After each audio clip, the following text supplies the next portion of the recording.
मनीष कश्यप ने finally BJP join कर लिया। अब मैं फाइनली क्यों कह रहा हूँ, उसके पीछे एक रीजन है, क्योंकि उनकी माँ जिस हिसाब से कल स्टेटमेंट दे रही थी उससे लग रहा था कि मनीष कश्यप को वो कब से बीजेपी ज्वाइन करवाना चाह रही थी, लेकिन आखिरकार मनीष कश्यप ने बीजेपी ज्वाइन कर लिया। और बिहार के वासियों के लिए सबसे अच्छी खबर है, इससे बेहतर और कुछ बिहार की जनता के लिए हो ही नहीं सकता। मनीष कश्यप ने यह वादा किया था कि जेल से आने के 180 दिन के भीतर तेजस्वी यादव की सरकार गिरा देंगे, और उन्होंने सरकार गिरा दिया। और अभी लोकसभा चुनाव से पहले मनीष कश्यप कह रहे थे कि अगर वो जीतेंगे या फिर बिहार में उनकी सरकार रहेगी तो 50 लाख लोगों को रोजगार दे सकते हैं। तेजस्वी यादव ने तो सिर्फ 4 लाख लोगों को रोजगार दिया। अब तो यह समझ लीजिए कि बिहार के लोगों की अब किस्मत बदलने वाली है। भले बीजेपी लोकसभा जीते ना जीते, अगले 1 साल तक तो बिहार में उनकी सरकार रहने ही वाली है, अगर नीतीश कुमार नहीं पलटते हैं तब। और एक तरह से माना जा रहा है कि बीजेपी लोकसभा चुनाव भी जीतने वाली है, तब तो बिहार की जनता के लिए सोने पे सुहागा हो जाएगा। तब मनीष कश्यप 50 नहीं 1 करोड़ रोजगार बिहार की जनता को दिला देंगे। और जो बीजेपी बिहार में इतने सालों से सरकार में रहते हुए भी नहीं कर पाई, जो नरेंद्र मोदी की सरकार पिछले 10 सालों में नहीं कर पाई, मुझे पूरी उम्मीद है कि मनीष कश्यप अगले 1 साल में कर दिखाएंगे। नरेंद्र मोदी तो सिर्फ कहते रह गए कि हम 2 करोड़ रोजगार देंगे, लेकिन मुझे पूरी उम्मीद है कि मनीष कश्यप 1 साल के अंदर 50 लाख रोजगार पक्का दे देंगे बिहार की जनता को। क्या चाहिए बिहार की जनता को? रोजगार मिल जाए, घर में 2 पैसे आने लगे, पार्टी चाहे जो रहे, बिहार की जनता को रोजगार से मतलब है। अभी 2 दिन पहले ही मनीष कश्यप नौतन पंचायत गए थे, जहाँ पे 70 से 80 घर आग लगने की वजह से जल गए। इस दौरान सीओ से बात करते हुए उन्होंने कहा कि 9800 रुपया इन लोगों को घर जलने का मिलेगा या 98,000। सीओ साहब जवाब देते हैं 9800 मिलेगा, चाहे वो झोपड़ी हो या पक्का मकान हो। मनीष कश्यप इस पर काफी हैरान हो जाते हैं कि बताइए घर जलने का सिर्फ 9800 मिलेगा। मुझे इस बात से भी पूरी उम्मीद है कि मनीष कश्यप जैसे ही लोकसभा चुनाव खत्म होगा, सरकार की तरफ से ये घोषणा करवाएंगे कि जितने भी घर जल रहे हैं उनको कम से कम 1 लाख रुपया मिले। इसी बीच मनीष कश्यप के बीजेपी में शामिल होने वाली बात पे महिला विकास मंच की प्रदेश अध्यक्ष वीना मानवी ने क्या कहा, आइए जान लेते हैं।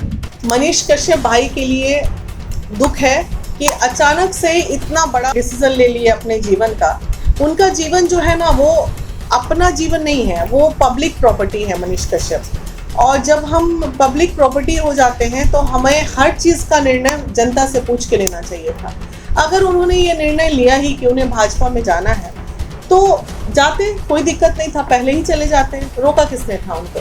लेकिन यहाँ तक आगे पहुँच के अचानक से यू टर्न मारना, तो इसमें तो र्यूमर्स बहुत होंगे। कोई बोलेगा कि पैसे पे बिक गए, कोई बोलेगा ईमान बेच दिया, कोई कुछ बोलेगा, कोई कुछ बोलेगा। लेकिन हम ये बोलेंगे ये उनके जीवन का बहुत बड़ा गलत डिसीजन था, क्योंकि अगर वो हारते भी तो वो अपनी पहचान बनाते। पहचान तो ऑलरेडी बनी हुई थी, लेकिन लोगों के दिल में जो जगह बना था वो बचा रहता। लेकिन हारना जीतना तो चुनाव में लगा रहता। अब इससे क्या हुआ ना, उनका विधानसभा में अगर भाजपा ज़्यादा से ज़्यादा क्या करेगी, यही लालच देगी उनको कि आपको विधानसभा में हम टिकट दे रहे हैं, तो विधानसभा में भी उनकी हार मुश्किल है। भाजपा के हवा में निकल पाएंगे नहीं, क्योंकि व्यक्ति विशेष को व्यक्ति वोट देता है ना। अब अचानक से आप एकदम पर्सनल हो गए, आप अपना भविष्य देखने लगे। आपका भविष्य आपका नहीं था, जनता का भविष्य था। दूध से आपको लोग नहला रहे थे, सारा दूध पानी में चला गया 2 मिनट में। पैसा जनता का, क्या फर्क पड़ा आपको उससे?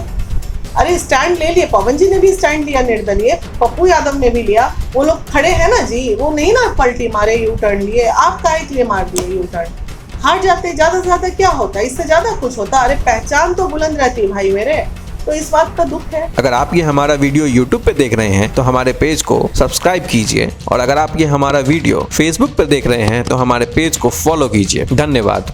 कार चाहिए तो चिंता किस बात की, टैक्सी हब है ना। बस कॉल करो 7352922383 पर।